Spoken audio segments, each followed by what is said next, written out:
다 함께 묵상 기도를 드리심으로 금요 주일 예배를 하나님께 드리겠습니다.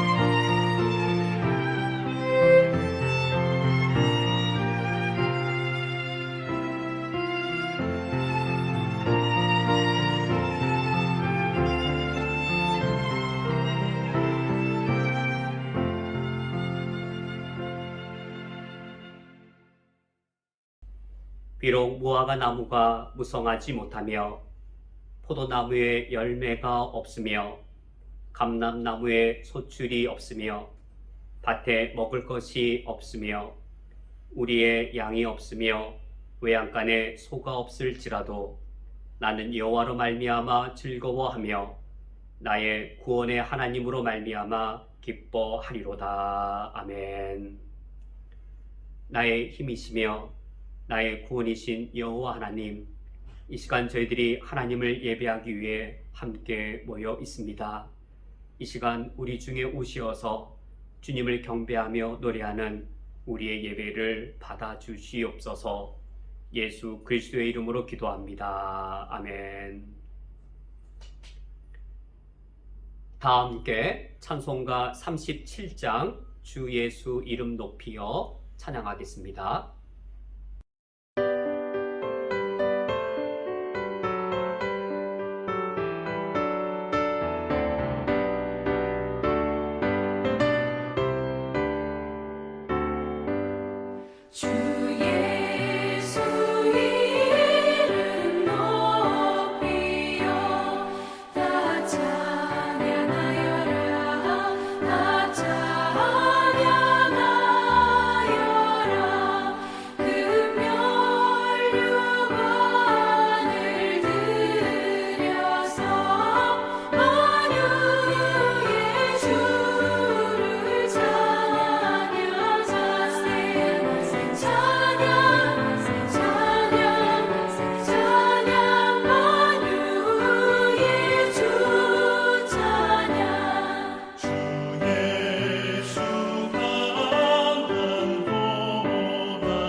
다 함께 우리의 죄를 고백하기 위하여 미가서 6장 6절에서 8절의 말씀을 합독하겠습니다.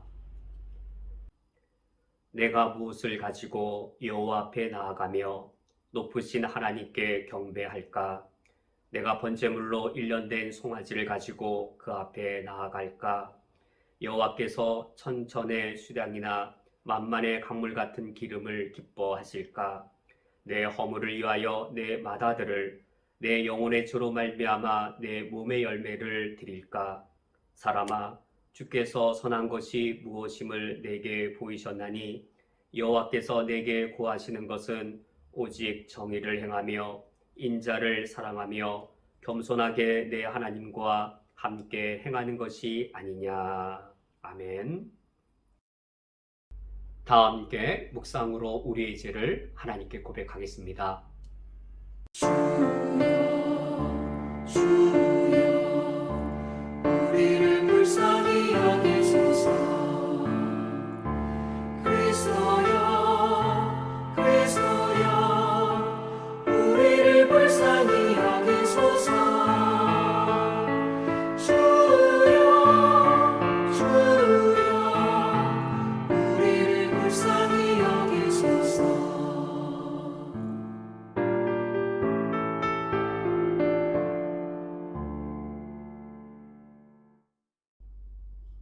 애통해하는 죄인을 불쌍히 여기시는 하나님 아버지시여, 주님은 의와 공의의 하나님이시기에 죄와 더러움을 조금도 용납하지 아니하심을 우리가 이미 잘 알고 있습니다.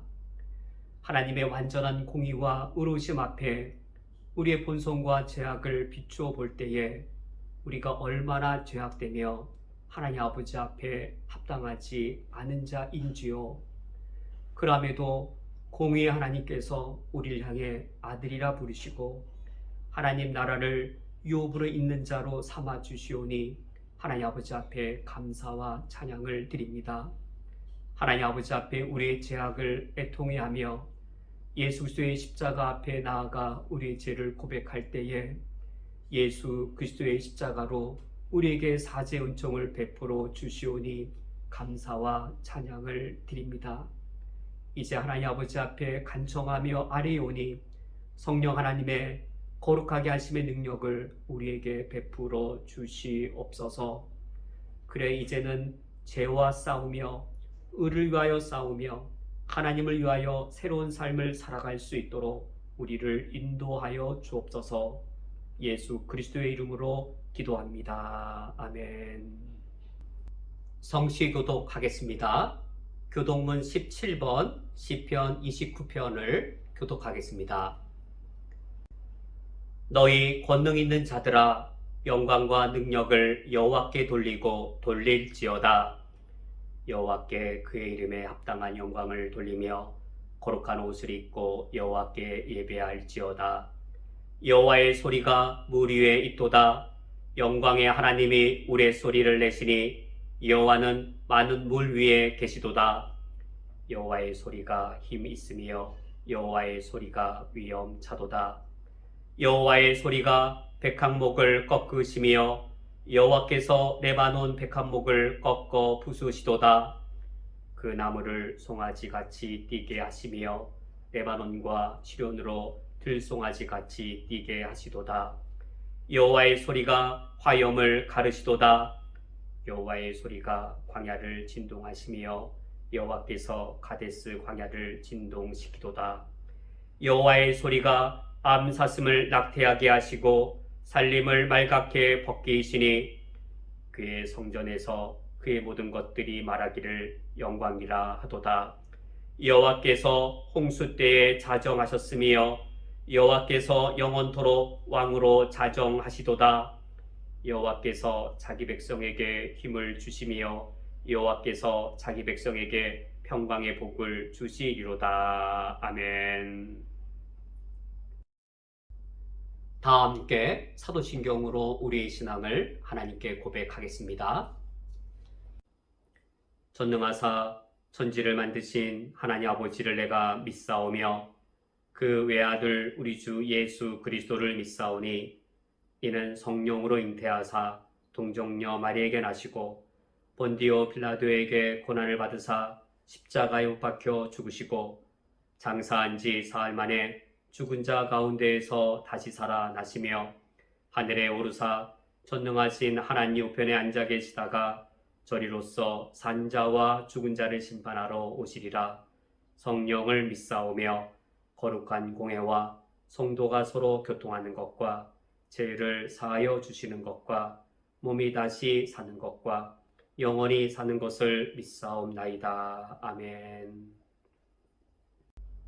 다 함께 찬송가 90장 주 예수 내가 알기 전 찬양하겠습니다.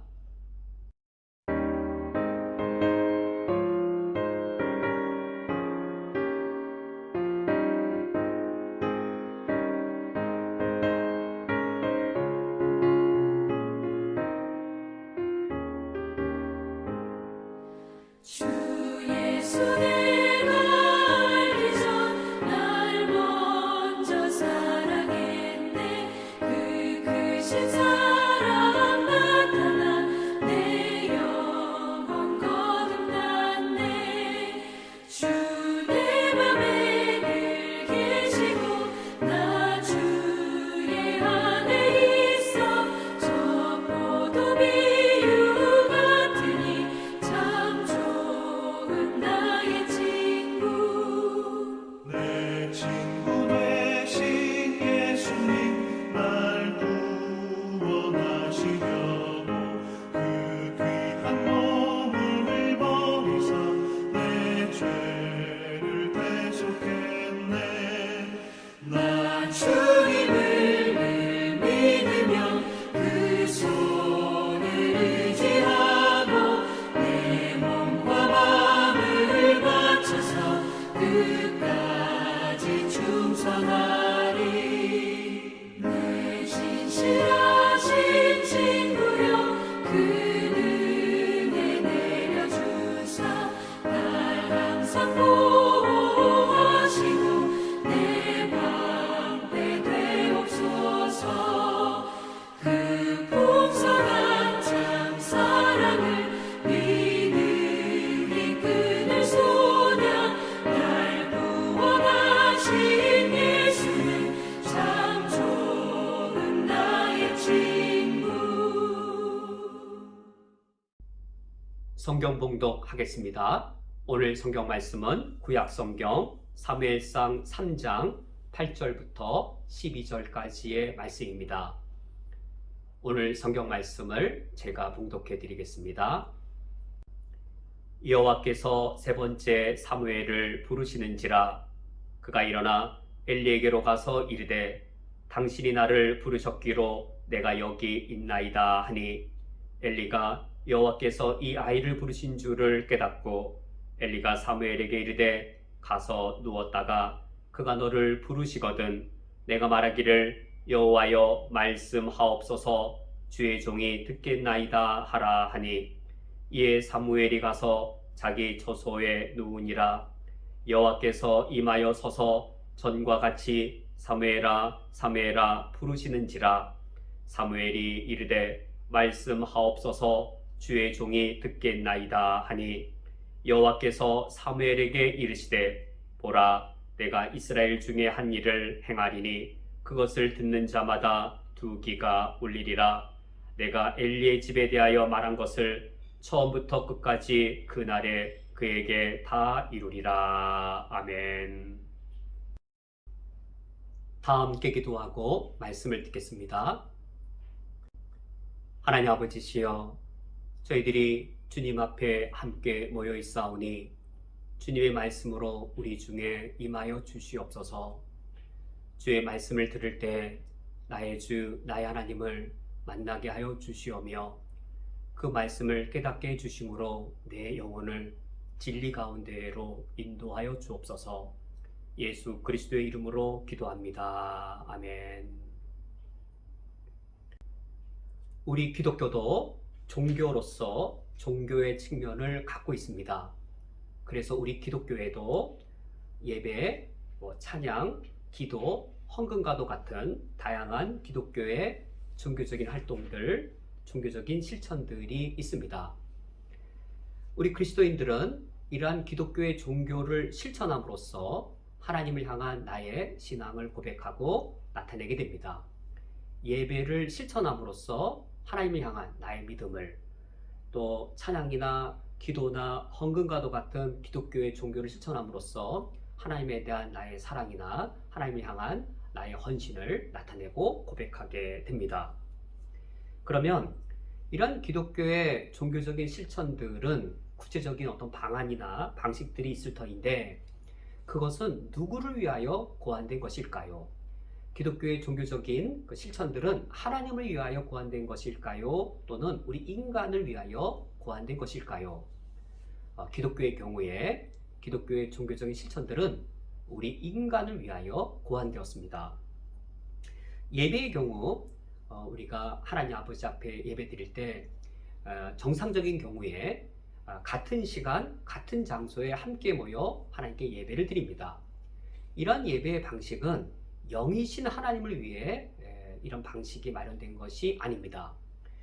요즘 코로나로 인해서 우리가 비대면 예배를 드리는데, 이때 비대면 예배를 받으시기에 영이신 하나님께 불편할까? 아니면 몸을 갖고 있는 우리에게 불편할까? 영이신 하나님께는 대면 예배든 비대면 예배든 그 예배를 받으시기에 하나님께는 전혀 불편함이 없습니다. 몸을 갖고 있는 우리에게 불편함이 있는 것이지요. 그래야 이 예배라고 하는 기독교의 이 종교도 우리 인간을 위하여 하나님께서 마련해 주신 이 방안입니다. 기도의 경우도 그러합니다. 우리가 기도를 하나님께 드릴 때 다양한 방식으로 드립니다. 찬양으로, 회개의 기도로, 간구의 기도로 다양하게 하나님께 기도를 드리는데, 왜 기도를 드리는 것인지요? 혹시 내가 회개의 기도를 하지 않으면 하나님이 내가 무슨 죄를 지었는지 모르실까봐, 내가 하나님께 간구의 기도를 드리지 아니하면 하나님이 나에게 필요한 게 무엇인지 모를까봐, 하나님이 모르실까봐 내가 알려드리기 위해 기도한 것일까요? 내가 간절히 기도하지 않으면 내가 얼마나 이거 원하는지 하나님 모르실까봐 하나님께 알려드리려고 간구하는 것인지, 그렇지 않지요. 우리가 간구하기 전에, 기도하기 전에 하나님은 이 모든 사실들을 다 알고 있습니다. 하나님이 이미 다 알고 있는데도 불구하고 우리가 하나님께 기도를 드리는 이유는, 그 목적은 하나님을 위해서가 아니라 기도를 드리는 우리 자신을 위한 겁니다. 기도라는 종교를 실천함으로써 그때 내 마음이 담아지게 됩니다. 내가 진정으로 진실되게 간절하게 기도할수록 그 기도에 내 마음이 더 진실되게, 바르게, 더 간절하게 담기게 되는 것이죠. 뿐만 아니라 우리가 하나님께 기도를 바르게 실천함으로써 내 뜻, 잘못된 나의 뜻들이 하나님의 바른 뜻에 맞도록 교정되어지기 때문에 하나님께 우리가 기도를 실천할 때 기도를 드리는 우리들 자신들을 위하여 기도할 수 있도록 하나님이 기도라고 하는 기독교의 종교의 방식을 마련하신 것이지요. 헌금도 동일합니다. 우리가 왜 하나님께 헌금을 드리겠는지요? 혹시 하나님께 돈이 필요해서, 하나님께 돈이 없어서 하나님이 전도도 하시고 선교도 하셔야 되는데 하나님께 돈이 필요해서 헌금을 과연 드리는 것인지요?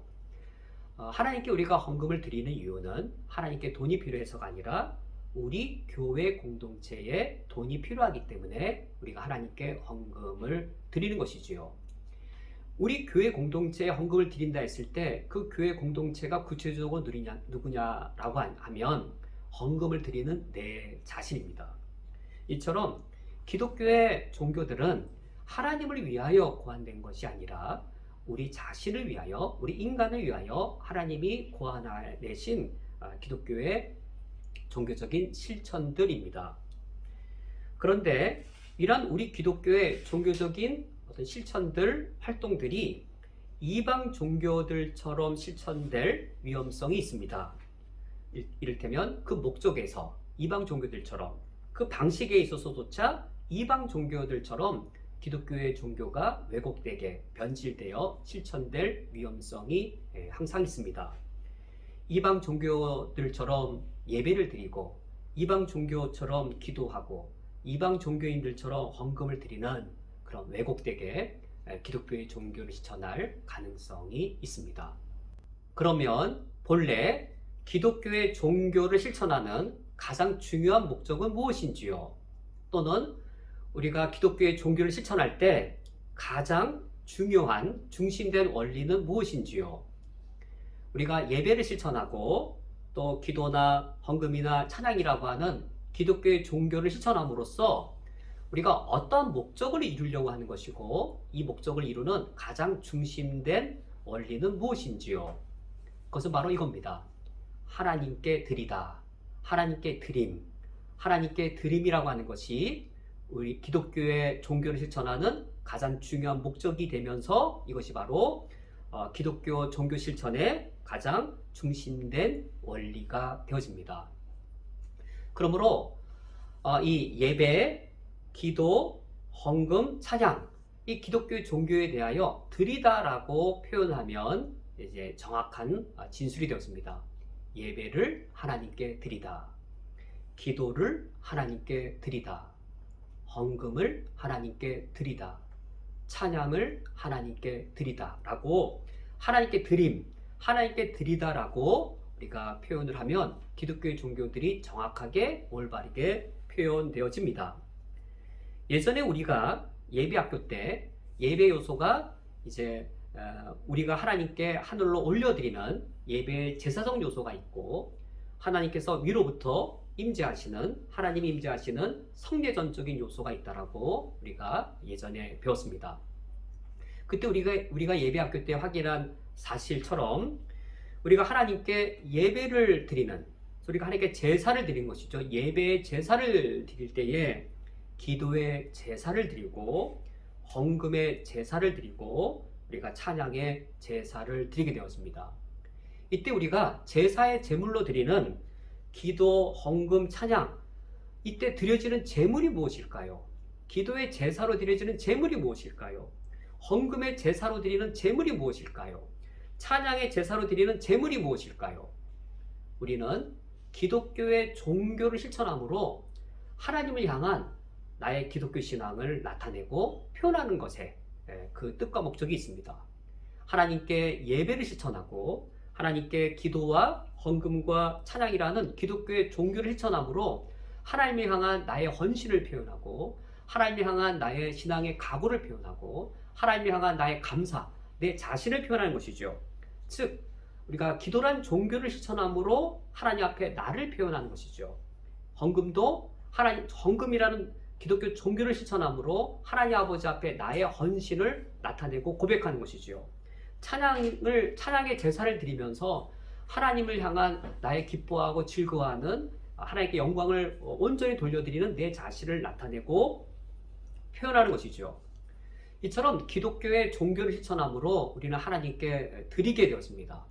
하나님께 예배를 드리면서 우리 자신을 하나님께 드리게 되었습니다. 이때 하나님께서 우리 중에 임하시게 됩니다. 하나님이 우리 중에 임하시는 요소를 우리가 그때 예배학교 때 함께 배운 것처럼 예배의 성례전적 요소라고 하는데 예배의 성례전적 요소의 가장 대표적인 것들은 이 말씀과 이 축복 선언, 이 축도입니다. 하나님이 말씀의 형태로 우리에게 임하게 되셔서 우리가 예배를 통하여 구원자 하나님과 하나님이 구원하신 백성인 우리들이 만나게 되는 것이죠. 이때 우리가 하나님을 즐겁게 해드리기 위하여서 우리가 공연을 하게 되어집니다. 우리 구원자 하나님을 기쁘시게 해드리기 위하여 주님께 찬양을 하고 주님의 뜻을 우리가 들을 때 순종으로 응답하고 헌신을 다짐하면서 하나님을 기쁘시게 해드리는 것이죠. 이때 우리의 예배에 있어서 관중은 누구인가요? 누가 관객이신가요? 우리의 예배에 있어서 유일한 관객, 하나님 그분이 우리의 유일한 관객이십니다. 그리고 예배자 우리 모두는 우리의 유일한 관객이신 하나님을 기쁘게 해드리기 위하여 우리 각자의 역할로 연극을 하는 배역을 맡은 우리 모두가 다 배우인 것이지요. 이것이 바로 기독교 예배의 기독교란 종교를 실천하는 가장 중심된 목적입니다. 그러나 우리가 이 세상에 있을 때 이방 종교적인 영향을 받을 때에 이러한 기독교란 종교를 실천하는 가장 중요한 목적과 가장 중심된 원리를 우리가 잃어버리고 우리가 왜곡된 이방 종교의 모습을 따라갈 수도 있습니다. 그런데 안타깝게도 오늘날 현대교회 모습에서 우리 기독교가 종교화된 사실들을 목격할 수 있습니다.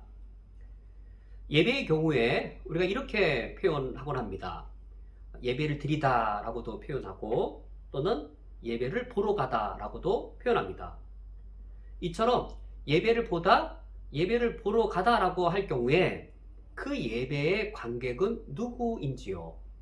내가 예배를 보러 갈 때에 그 예배의 관객이 바로 내 자신이 되어집니다. 그러나 우리가 하나님께 예배를 드릴 때 하나님을 기쁘시게 하기 위하여 드리는 그 예배에서 우리 예배의 유일한 관객은 하나님, 그분 한 분뿐입니다. 그런데 내가 바로 그 하나님의 자리인 예배의 그 관객석에 나도 앉아 있는 것이지요. 그래 정말로 예배를 보러 가서 예배를 봅니다. 설교하는 목사를 보고 내가 오늘 말씀의 은혜를 받아야 되겠다라고 기대감을 갖습니다. 또는 찬양대를 정말로 봅니다. 찬양대가 찬양하는 모습을 보고 그 찬양을 들으면서 내가 은혜를 받아야 되겠다라고 기대감을 갖습니다.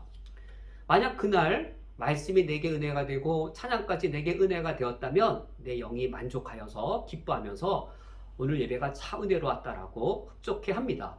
정말로 예배를 보러 가서 내가 예배의 관객이 된 것이죠. 예배의 관객은 그 자리는 하나님 한 분에게만 합당한 자리인 것이죠. 그럼 우리 성도님들께서는 이러한 반문을 가질 수 있을 겁니다. 목사님, 내가 예배를 보러 가서 말씀의 은혜, 찬양의 은혜를 받고자 하는 것, 그게 무슨 잘못이 있는지요? 내가 말씀과 찬양의 은혜를 받고 한 주간을 내가 힘있게 살고 위로받고 내가 의욕있게 살려고 하는데 거기에 무슨 문제가 있는지요? 라고 충분히 의문을 가질 수 있습니다.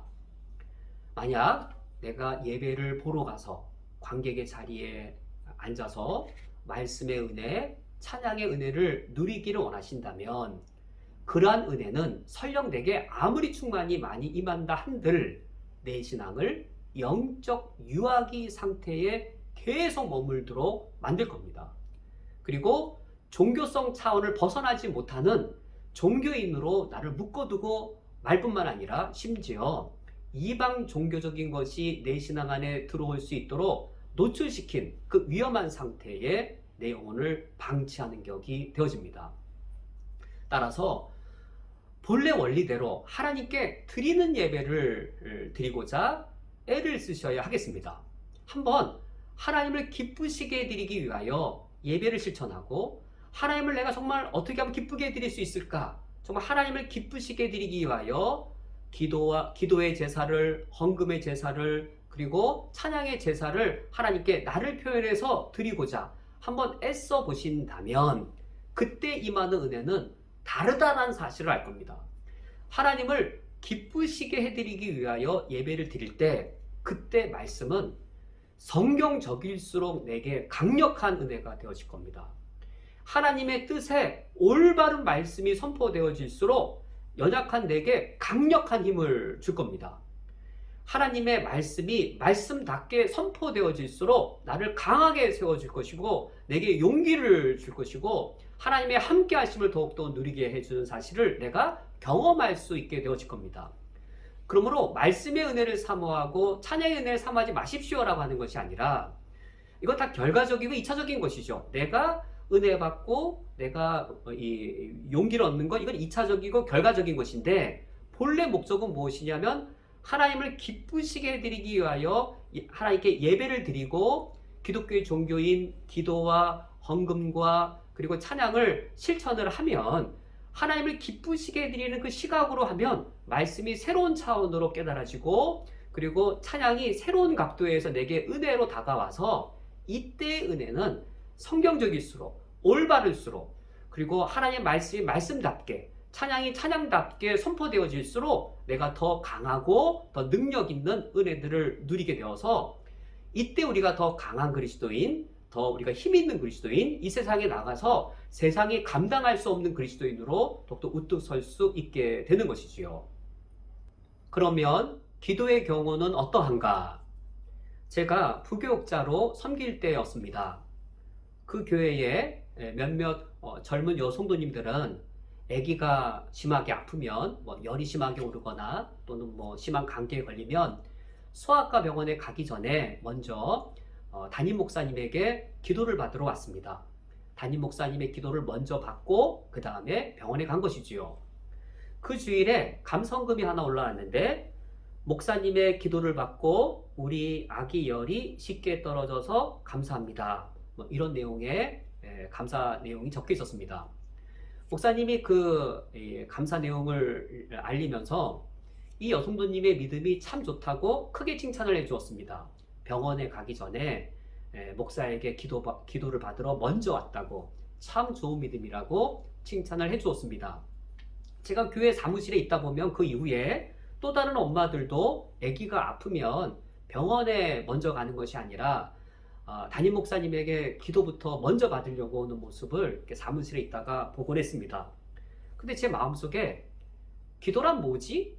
기도가 하나님께 드리는 것인데 기도가 인간 목사에게 받는 건가? 기도가 그런 건가?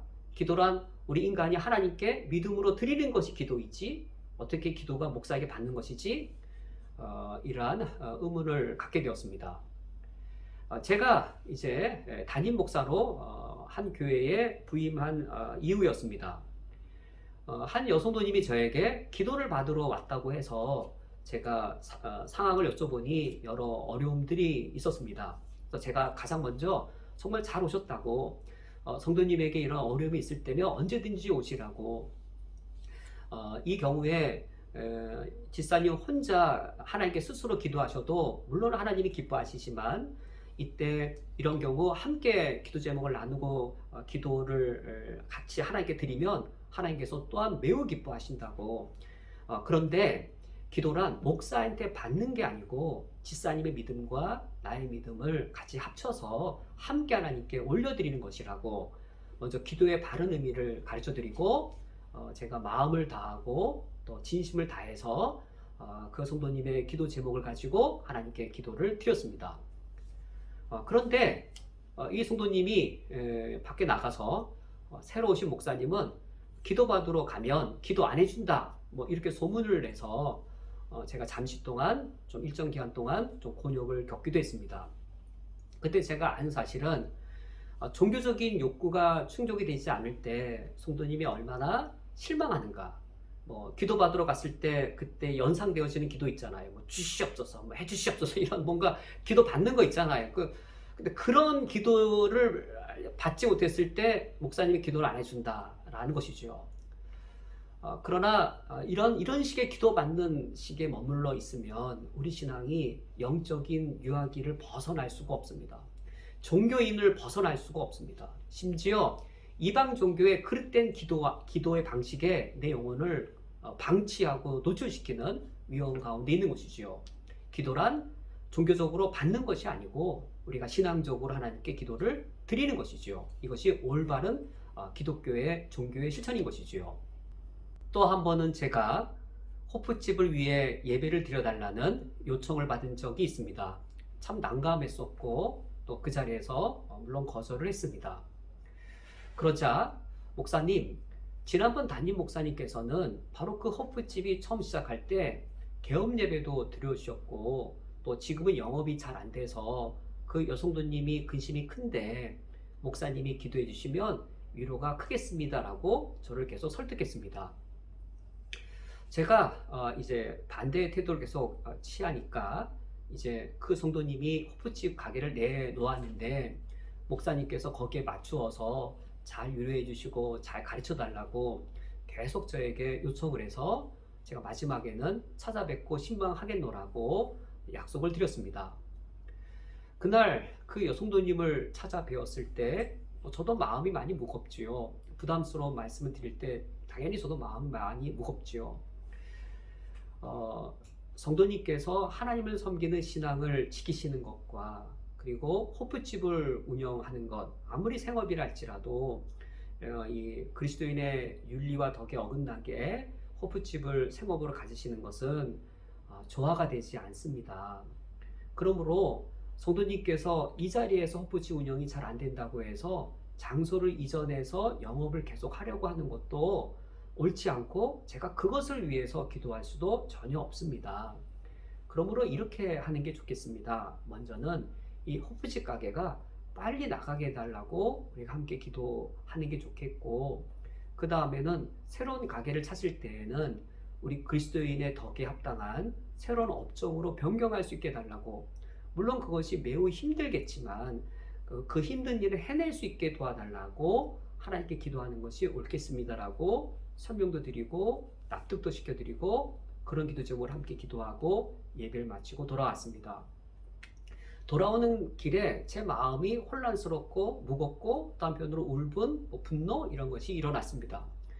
도대체 지난번 담임 목사님은 호프집의 개업 예배에 무슨 의도로, 무슨 목적으로, 또 어떤 내용으로 축복해주고 예배를 드렸나, 도무지 납득도 되지 않고 또 한편으로 울분, 분노하는 마음도 제 속에 일어났습니다.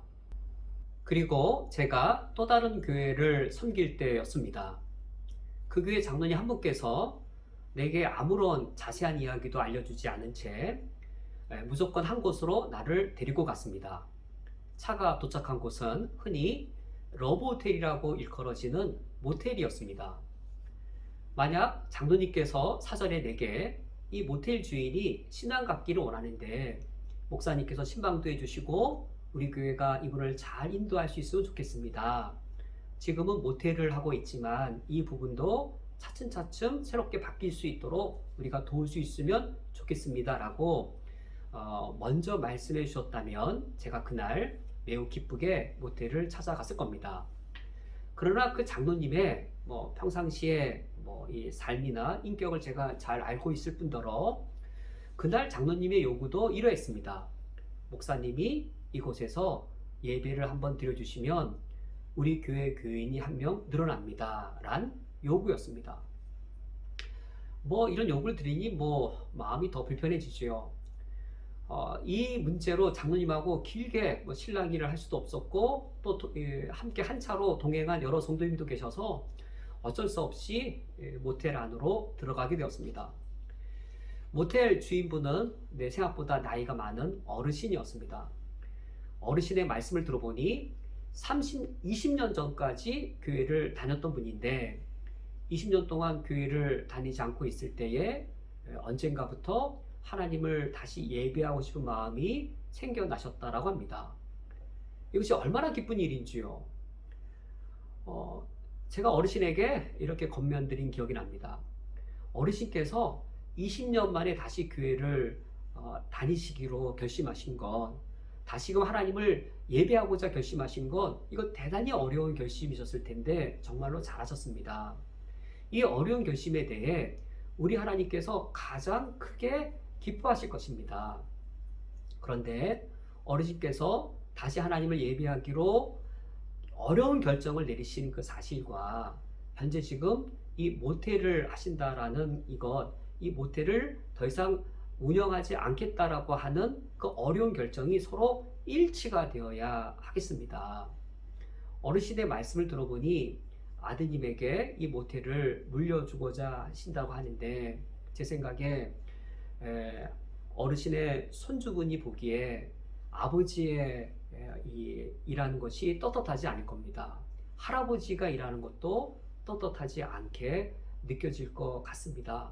그러니 어르신께서 지금 20년 만에 하나님을 섬기기로 어렵게 결심하신 것, 이거 동시에 이제 손주들이 보기에도 떳떳할 만한 그런 업으로 업종을 변경해서 아드님에게 물려주신다면 이것도 매우 어려운 결정이지만 그것이 가장 어르신에게 좋은 결정이라 생각됩니다 라고 제가 이 어려운 이 부담스러운 권면을 드렸을 때에 저에게 잊혀지지 않는 것은 이 어려운 권면을 들었을 때 이 어르신 부부 두 분의 얼굴이 두 분이 동시에 얼굴이 밝아지셨습니다. 이 두 분의 밝은 얼굴을 보았을 때 제가 얼마나 기뻤겠는지요. 그런데 그 기쁨이 그렇게 크지 않았습니다. 한편으로는 기쁜데 그 기쁜 자리를 떠날 때 돌아올 때에 내 마음의 한편은 대단히 무거웠습니다. 어떻게 한국교회 지도자들이 기독교 신앙을 갖는 것과 직업의 윤리를 이렇게 무관하게 여길 수 있는가? 특히 그 당시에 저는 금요기도회 때 우리 성도님들과 함께 우리 지역의 모텔들이 문을 닫게 해주시고 그 대신에 그 자리에 우리 지역의 청소년들과 청년들에게 가장 좋은 유익한 시설들이 들어오게 해 주옵소서, 이 지역이 새롭게 해 주옵소서라고 기도하던 중이었습니다. 그 사실을 장로님도 담임 목사가 그것을 위해 기도하고 있고 성도들과 함께 기도한다는 사실을 너무나도 잘 알고 있는 장로님께서 과연 어떻게 기독교 신앙과 직업의 윤리를 이처럼 무관한 것으로 여길 수 있을까? 어쩌다가 한국교회가 이처럼 됐을까라고 무거운 고민을 더불어 하게 되었습니다. 그러면 오늘날 우리 한국교회를 종교적 측면에서 판단해보고 또한 윤리적 측면에서 판단해 볼 때에 우리는 어떠한 판단을 내리지 않을 수 없는지요? 우리가 한국교회를 종교적으로 판단해 볼 때 한국교회만큼 종교적으로 융성한 교회도 드뭅니다. 한국교회만큼 예배나 전도나 선교, 기도 이처럼 종교적으로 융성한 교회가 흔하지 않은 것이지요. 이처럼 종교적으로 융성하지만 우리 한국교회를 도덕적으로 윤리적으로 판단해 볼 때 지극히 퇴보한 상태인 것을 우리는 안타깝게 인정하지 않을 수 없습니다. 이런 한국교회를 놓고 볼 때에 우리는 이 리차드 필립스란 한 신학자가 영적 암흑 시대를 정의한 것에 귀 기울여 볼 필요가 있습니다. 이 필립스에 따르면 영적 암흑 시대란 기독교의 종교가 후퇴한 시대가 아닙니다.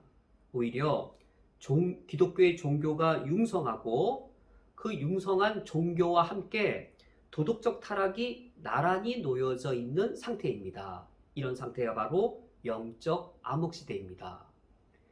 리차드 필립스에 의하면 영적 암흑 시대는 기독교의 종교가 다 후퇴해버린, 예배든 선교든 전도든 다 후퇴해버린 시대가 아니라 오히려 기독교가 종교적으로 융성한 시대인데 이런 기독교의 종교적 융성함과 더불어 나란히 도덕적 타락이 놓여져 있는 시대다. 이런 시대가 영적 암흑 시대라고 합니다. 우리가 교회 역사에 있어서는 바로 중세교회 시대입니다. 중세교회 시대를 놓고 보면 종교적으로 기독교가 최고로 발달된 시대였습니다. 기독교 건물의 건축에 있어서 중세의 가장 최고의 교회 건축물들이 지어졌습니다. 교회 음악에 있어서 중세 시대만큼 교회 음악을 능가한 것이 없습니다. 기독교가 종교적으로 가장 융성한 시대가 바로 중세 교회 시대였는데 중세 시대야말로 도덕적으로 윤리적으로 교회가 매우 타락한 시대였습니다. 영적 암흑 시대가 어떤 시대인가? 바로 이 기독교가 종교적으로는 융성하면서 동시에 도덕적 타락이 나란히 놓여져 있는 시대인 것이지요. 바로 이런 시대가 사무엘상 2장의 시대였습니다. 사무엘상 2장에 가서 보면 엘리의 두 아들들에 의해서 실로에서 제사를 드리는 이스라엘의 종교는 융성하지요.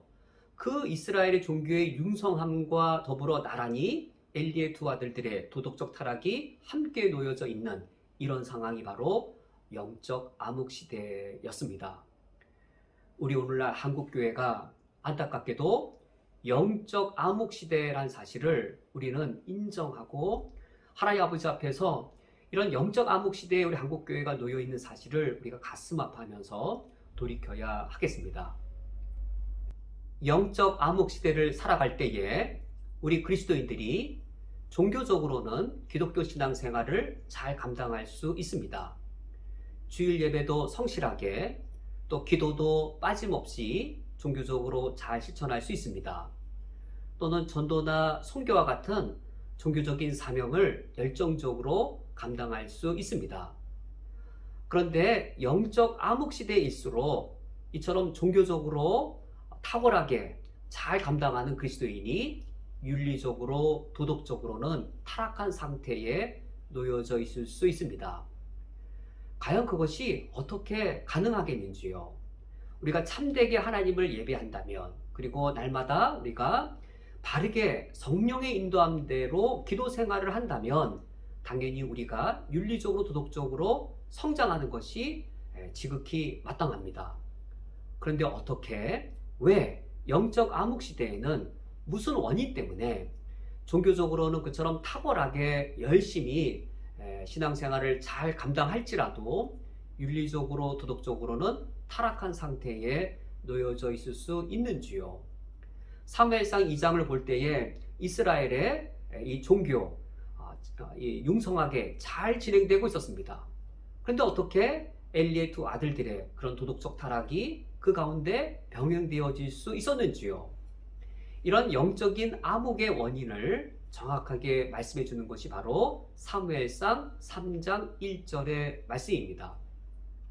우리가 사무엘상 2장 말씀을 읽을 때에 종교적으로는 융성하지만 도덕적으로 타락한 영적 암흑 시대를 접하게 되어지고, 이제 사무엘상 3장 1절을 읽을 때에 이러한 영적 암흑 시대의 가장 결정적 원인이 무엇인지를 우리는 발견하게 되어집니다.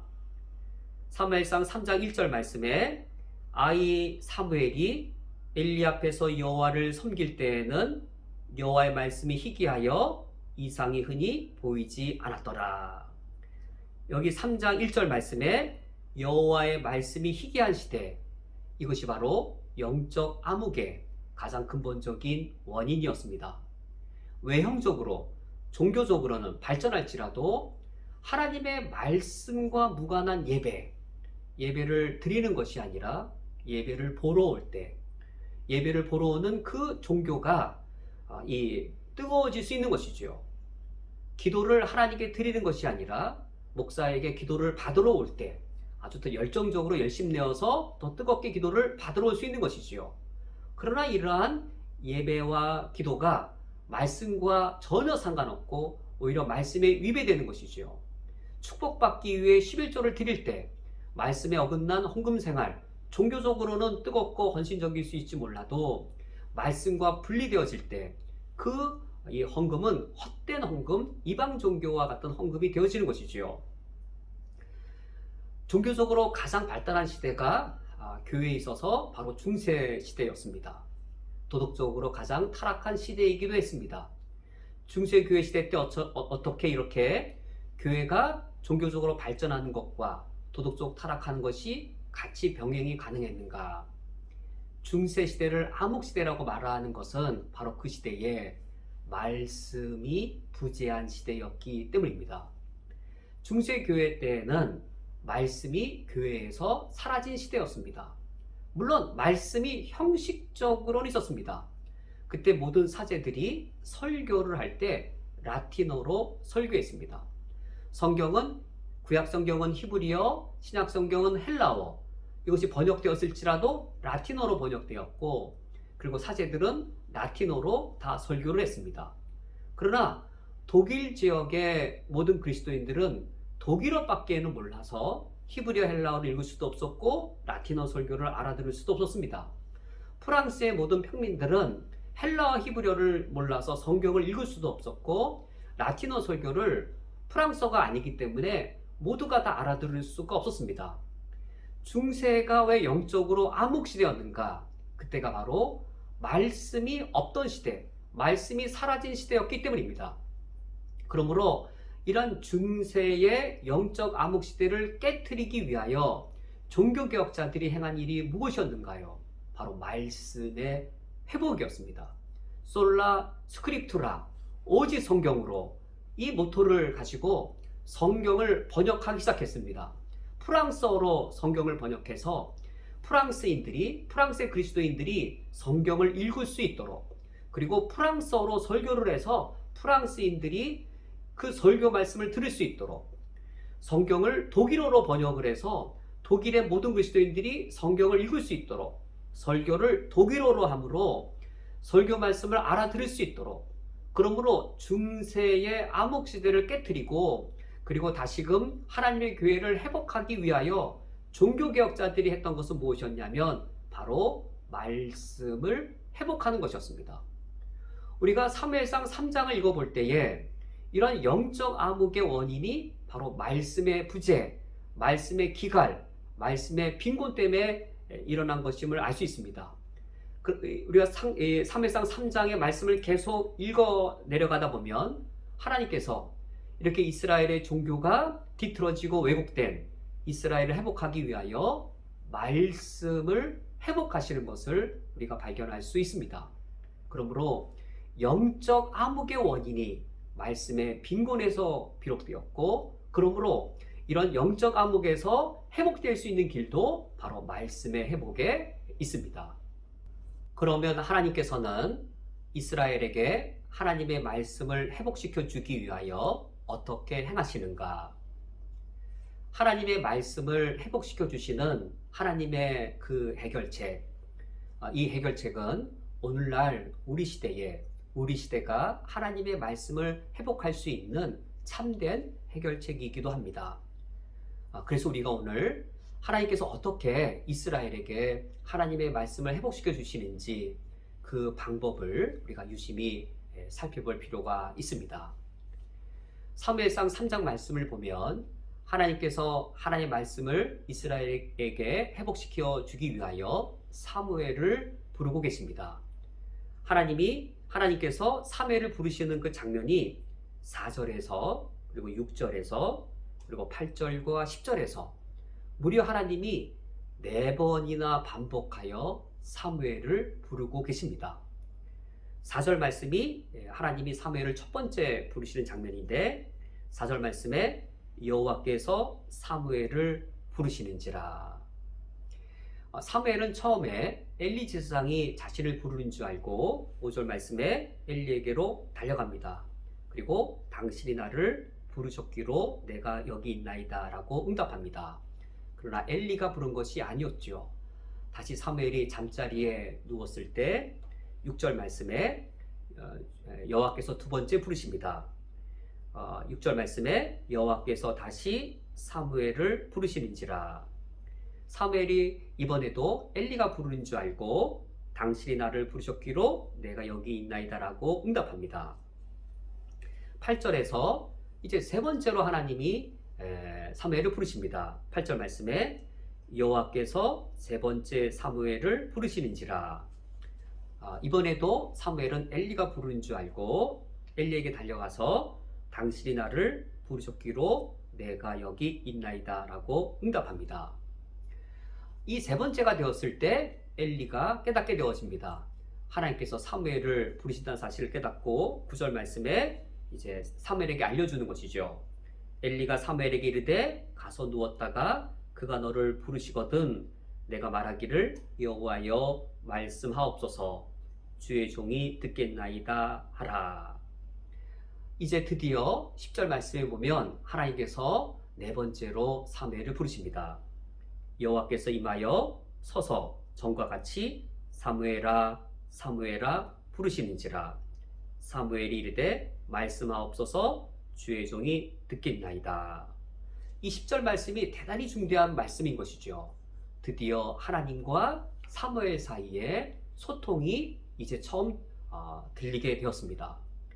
지금까지 하나님께서 이스라엘을 향해 침묵하고 계셨는데 드디어 그 침묵이 깨어지면서 하나님과 그리고 이스라엘 백성의 대표로서 사무엘과의 하나님과의 소통이 드디어 시작이 되었습니다.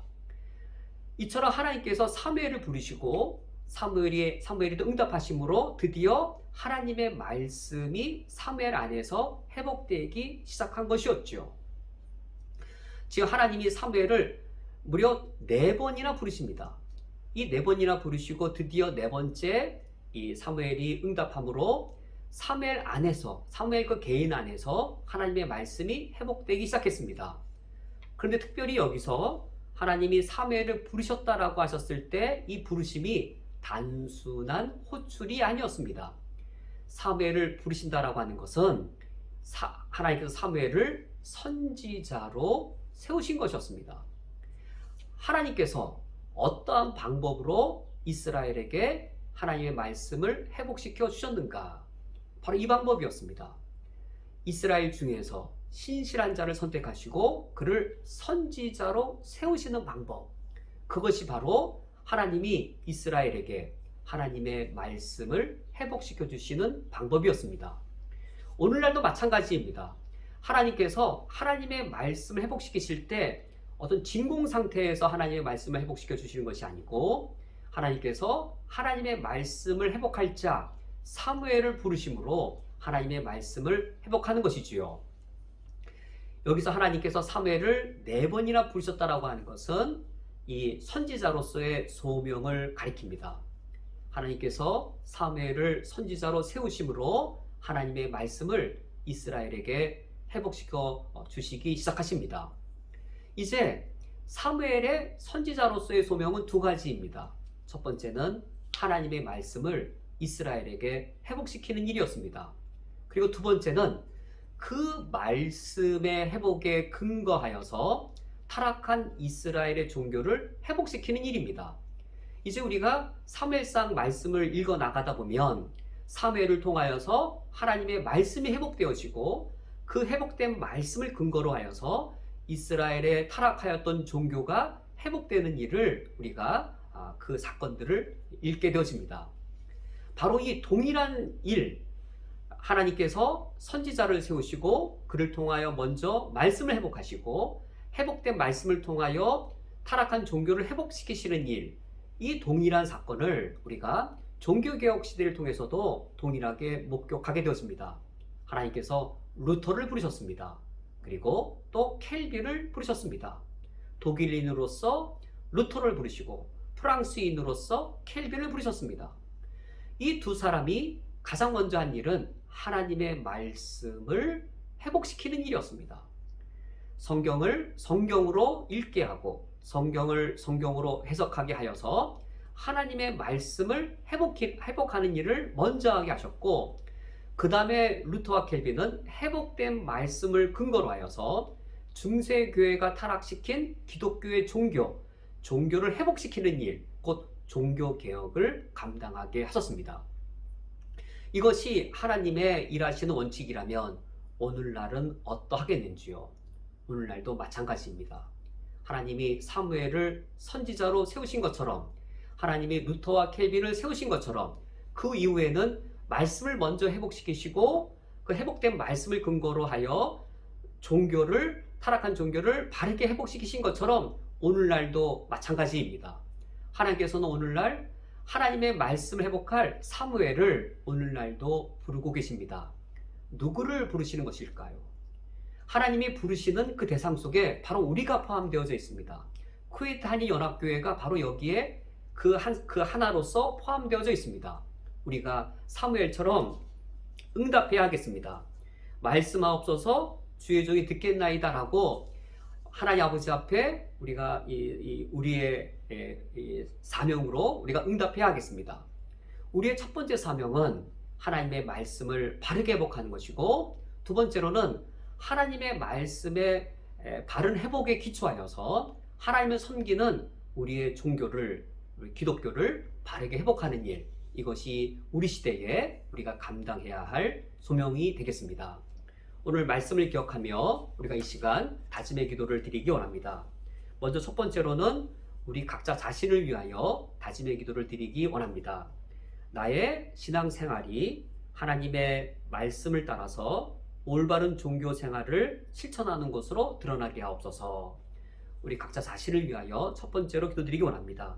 2번째로는 한국교회가 하나님의 말씀 위에 바르게 회복되게 하옵소서. 우리가 한국교회를 위하여 중보기도를 드리기 원합니다. 또한 각자 오늘 말씀을 통하여 도전되는 말씀을 가지시고 이 시간 다 함께 다짐의 기도를 드리겠습니다.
하나님 아버지시여, 하나님의 바른 말씀이 희귀해져 가는 이 시대에 우리 교회가, 그리고 우리 각자가 하나님의 말씀을 회복하는 자의 소명을 신실히 감당하게 하여 주시옵소서.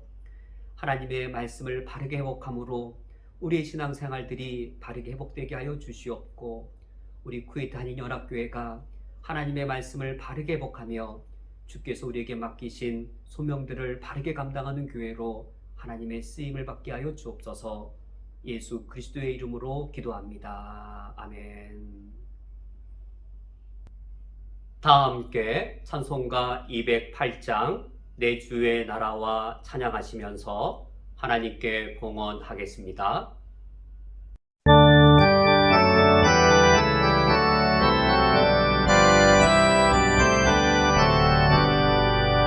내 주의 나라와 주 계신 성전과 피 흘려 사신 교회를 늘 사랑합니다.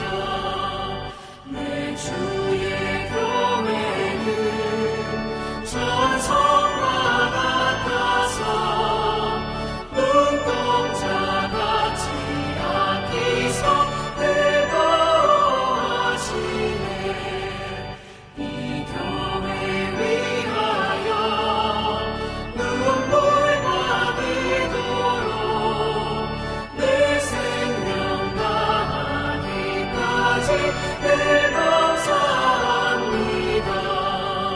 성도의 교제와 교회의 위로와 구주와 맺은 언약을 늘 기뻐합니다. 하늘의 영광과 베푸신 은혜가 진리와 함께 영원히 시온에 넘치네. 아멘.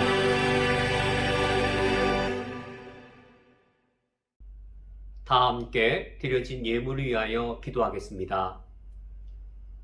내 주의 나라와 주 계신 성전과 주께서 피 흘려 사신 교회를 늘 사랑합니다. 하나님 아버지시여, 이와 같이 찬양하며 하나님께 우리의 예물을 드리오니 받아 주시옵소서. 진실로 주님의 나라와 주님의 성전과 주님의 교회를 섬기며 살고 싶습니다. 이를 위하여 이 예물을 드려오니 우리의 예물이 주의 나라와 주의 성전과 주의 교회를 위하여 거룩하게 쓰여지게 하여 주시옵소서. 하나님 아버지시여, 주께서 우리 교회를 복되게 하셔서 우리 교회의 재정이 풍족할 때에는 재정이 어려운 교회들을 기억하여 우리들도 최대한 절약하며 아낌으로 우리의 남은 재정을 그들과 함께 나누어 사용하게 하여 주옵소서. 우리가 최선으로 헌금할지라도 우리 교회의 재정이 부족할 때에는 그 재정 규모에 맞도록 규모 있게 지출함으로 풍부에 처할 줄도 알 뿐 아니라 궁핍해도 처할 줄 아는 일체의 비결을 배우는 교회가 되게 하여 주옵소서. 우리의 재정이 부족할수록 우리보다 더 위험한 상황에 선교지를 우리가 기억하게 하여 주시오며, 우리 궁핍보다 더 큰 궁핍을 겪는 형제들을 우리가 잊지 않게 하여 주시옵소서. 그리하여 온 세상이 다 어려울 때 우리 자신과 우리 교회만 살아남는 것이 아니라 모든 교회가, 우리 모두가 함께 살아가는 주님의 법을 지켜가는 우리 교회가 되게 하여 주시옵소서. 이런 다짐과 이런 도움을 주님께 구하며 이 예물을 드리오니 받아 주시옵소서. 예수 그리스도의 이름으로 기도합니다. 아멘. 다 함께 천국 백성의 윤리인 십계명을 교독하시겠습니다. 하나님이 이 모든 말씀으로 말씀하여 이르시되, 나는 너를 애굽 땅 종되었던 집에서 인도하여 낸 내 하나님 여호와니라. 너는 나 외에는 다른 신들을 내게 두지 말라. 너를 위하여 새긴 우상을 만들지 말고 또 위로 하늘에 있는 것이나 아래로 땅에 있는 것이나 땅 아래 물속에 있는 것에 어떤 형상도 만들지 말며 그것들에게 절하지 말며 그것들을 섬기지 말라. 너는 내 하나님 여호와의 이름을 망령되게 부르지 말라. 안식일을 기억하여 거룩하게 지키라. 내 부모를 공경하라. 살인하지 말라. 간음하지 말라. 도둑질하지 말라. 내 이웃에 대하여 거짓 증거하지 말라. 내 이웃의 집을 탐내지 말라. 예수께서 이르시되 내 마음을 다하고 목숨을 다하고 뜻을 다하여 주 너희 하나님을 사랑하라 하셨으니 이것이 크고 첫째 되는 계명이요 둘째도 그와 같으니 내 이웃을 내 자신같이 사랑하라 하셨으니 이 두 계명이 온 율법과 선지자의 강령이니라. 아멘. 다 함께 천국 백성의 기도인 찬송가 635장 주기도문을 찬양하겠습니다.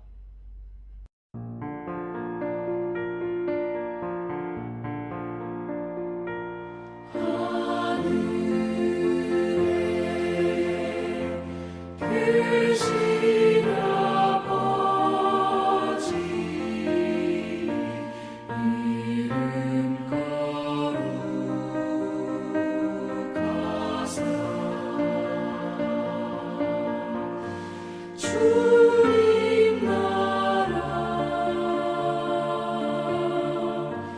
일하시고 뜻이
축도하겠습니다.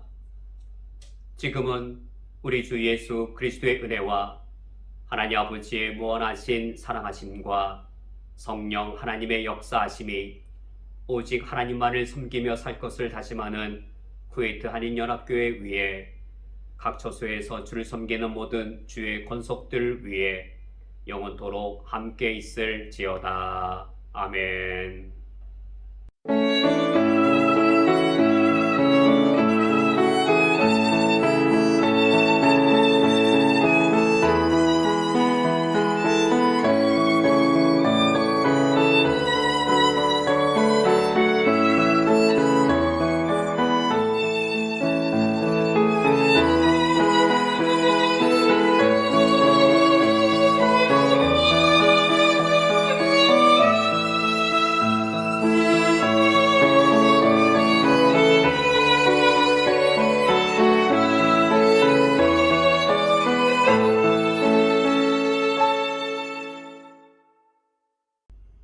교회 소식을 전해드리겠습니다.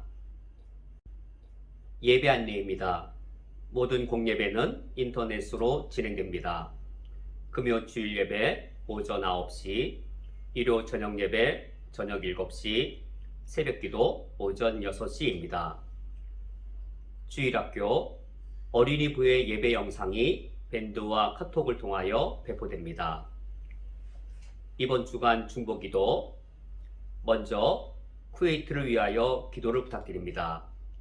연일 2,000명에 육박하는 코로나 확진자들이 모두 건강하게 회복될 수 있도록, 상업활동이 백신 접종자를 대상으로 안전하고도 활발하게 진행될 수 있도록, 경제적, 재정적 위기를 겪고 있는 기업과 사업체들을 지켜주시도록, 우리 교회의 교우들을 위하여 기도를 부탁드립니다. 현장 근무하는 교우들을 코로나 감염의 위험으로부터 지켜주옵소서. 최근 수술 및 치료받는 교우들의 건강을 속히 회복시켜 주옵소서. 경제적 어려움을 겪는 가정에게 필요한 재정을 채워 주옵소서. 세계 코로나 상황을 위하여 기도를 부탁드립니다.